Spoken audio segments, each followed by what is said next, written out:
क्रिकेटच्या मैदानात उपमुख्यमंत्री एकनाथ शिंदे यांची फटाकेबाजी। राजकारणाच्या रिंगणात विरोधकांना धोबीपछाड देणारे राज्याचे उपमुख्यमंत्री एकनाथ शिंदे यांनी आज क्रिकेटच्या मैदानात तुफान फटाकेबाजी करत क्रीडाप्रेमींचे मन जिंकले। निमित्त होते नगरसेवक विकास रेपाळे यांच्या महाराष्ट्र माझा सेवा संस्थेतर्फे आयोजित ठाणे प्रीमियर लीग उपमुख्यमंत्री चषकाचे उद्घाटन। महाराष्ट्र माझा सेवा संस्थेतर्फे युनियन क्रिकेट क्लबच्या सहकार्याने मुंबई क्रिकेट असोसिएशनच्या संलग्नतेने 1 ते 8 मे दरम्यान ठाणे प्रीमियर लीग 2026चे आयोजन दादोजी कोंडदेव प्रेक्षागृह येथे करण्यात आले आहे। त्याचे उद्घाटन आज राज्याचे उपमुख्यमंत्री एकनाथ शिंदे यांच्या हस्ते संपन्न झाले। यावेळी त्यांनी उत्कृष्ट फलंदाजी करत चौकार आणि षटकार ठोकले।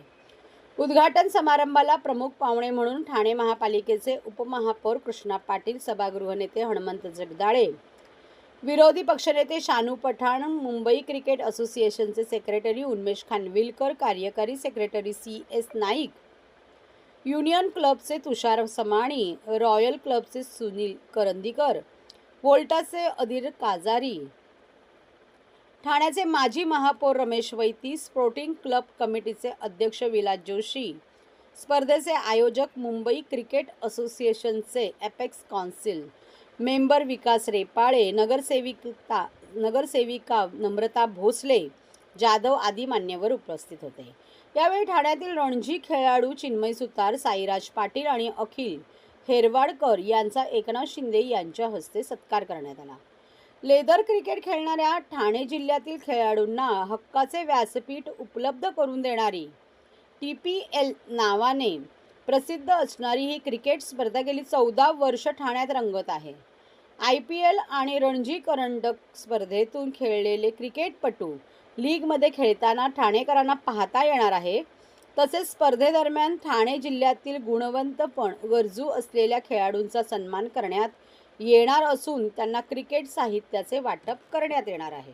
महत्वपूर्ण अशा प्रकारच्या ठाणे प्रीमियर लीगची भव्य दिव्य अशा प्रकारची जी आहे सुरुवात झालेली आहे उपमुख्यमंत्री एकनाथ शिंदे यांच्या हस्ते। नंतर आपण खाली घेतो माननीय नामदार एकनाथजी शिंदे साहेब यांच्या मार्गदर्शनाखाली आधी आम्ही आमदार चषक म्हणून सुरू केला होता। मग तो पालकमंत्री, उपमुख्यमंत्री, उपमुख्यमंत्री चषक आणि ठाणे प्रीमियर लीग ही सलग 14व्या वर्ष आम्ही या ठिकाणी आयोजित केली आहे। ठाणे जिल्ह्यातील सर्वच नामांकित असे क्रिकेटपटू या स्पर्धेमध्ये खेळतात। अनेक Ranji trophy players, IPL players या ठिकाणी खेळतात। आपण बघू शकता की उदयोन्मुख खेळाडूंना प्लॅटफॉर्म उपलब्ध करून देण्याकरता महाराष्ट्र माझा सेवा संस्था, union cricket academy, Mumbai cricket असोसिएशनच्या संलग्नतेने ही स्पर्धा आयोजित करते। एक खूप चांगला प्लॅटफॉर्म दादोजी कोंडदेव स्टेडियमवरती खेळाडूंना दिला जातो। अतिशय चांगल्या पद्धतीचे क्रिकेटिंग गिअर्स, चांगला बॉल, सगळं अगदी IPLच्या फॉर्मॅटमध्ये या ठिकाणी ठाणे प्रीमियर लीगच्या माध्यमातून आयोजित करण्यात येतं आणि या सगळ्याला आम्हाला पाठबळ हे एकनाथ शिंदे साहेबांचं आहे। त्यामुळे त्यांच्या मार्गदर्शनाखाली ही स्पर्धा गेले अविरत 14 वर्ष सुरू आहे आणि पुढे सुरूच राहील। सर, उपमुख्यमंत्री एकनाथ शिंदेने धडाकेदार बॅटिंग देखील केलेले, खेळाडूंना किती प्रोत्साहन देतात आणि कसं बघतात त्यांच्या या खेळाडू वृत्तीकडे? मला असं वाटतं की शिंदे साहेब म्हणजे वेगळं रसायन आहे। ते थकतात की नाही हा एक विषय आहे, कारण ते सकाळपासून कार्यक्रम करतायत। पण आता देखील त्यांनी मैदानात येऊन ज्या पद्धतीने फटकेबाजी केली, एखाद्या पारंगत फलंदाजाला लाजवेल अशा पद्धतीची फलंदाजी त्यांनी केली आणि ते राजकारणात फलंदाजी करतच असतात, पण ते स्पोर्ट्स खेळाडूंना प्रोत्साहन देणं असेल, कला क्षेत्रात प्रोत्साहन देणार याच्यामध्ये कायमच अग्रेसर असतात आणि अशा नेत्याच्या मार्गदर्शनाखाली आम्ही देखील काम करतो, याचा आम्हाला देखील अभिमान आहे। तर खेळाडूंना काय शुभेच्छा, आव्हान, मेसेज असेल? अनेक नामवंत खेळाडू या ठिकाणी खेळत आहेत। माझी ठाणेकरांना देखील विनंती आहे की आपण येऊन या स्पर्धेचा आनंद घ्यावा, या ठिकाणी येऊन स्पर्धा बघावी। अनेक खेळाडू ज्यांना बघण्यासाठी आपल्याला स्टेडियमला जावं लागतं, असे खेळाडू इथे येऊन खेळत आहेत। तर त्यांचा खेळ बघण्यासाठी ठाणेकरांनी यावं आणि खेळाडूंनी देखील अगदी स्पोर्टिंगली खेळावं, चांगल्या पद्धतीने या ठिकाणी स्पर्धा त्यांनी भाग घ्यावा आणि शेवटी हारजीत चालत असते, परंतु चांगला संघ नेहमी जिंकतो।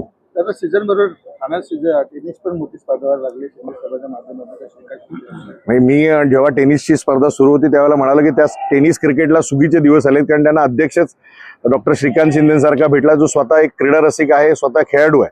त्यामुळे अशा पद्धतीने टेनिस क्रिकेटला देखील चांगले दिवस आलेत। आम्ही देखील टेनिस क्रिकेट करता जे करता येईल ते करण्याचा प्रयत्न करतो। जरी मी मुंबई क्रिकेट असोसिएशनला असलो तरी टेनिस क्रिकेट हा देखील क्रिकेटचा आत्माच आहे। त्यामुळे जे करता येईल ते करण्याचा नक्कीच प्रयत्न करू। मग ह्या स्पर्धेचं 1,11,000 बक्षीस आहे आणि मला वाटतं 75,000 दुसरं बक्षीस आहे. सीझन क्रिकेटला फार बक्षिसं नसतात अशी टेनिससारखी, परंतु कारण इथे बाकी इन्फ्रास्ट्रक्चरवरती हे आहे. म्हणजे आम्ही HG टेस्ट एलीसारखा बॉल वापरतो जो रणजी ट्रॉफीला वापरला जातो, आणि तुम्ही बघू शकता की सगळं ॲटमॉस्फिअरच अगदी इंटरनॅशनल सारखं या ठिकाणी आहे. त्यामुळे खेळाडूंना एक वेगळा आनंद त्यामुळे मिळतो.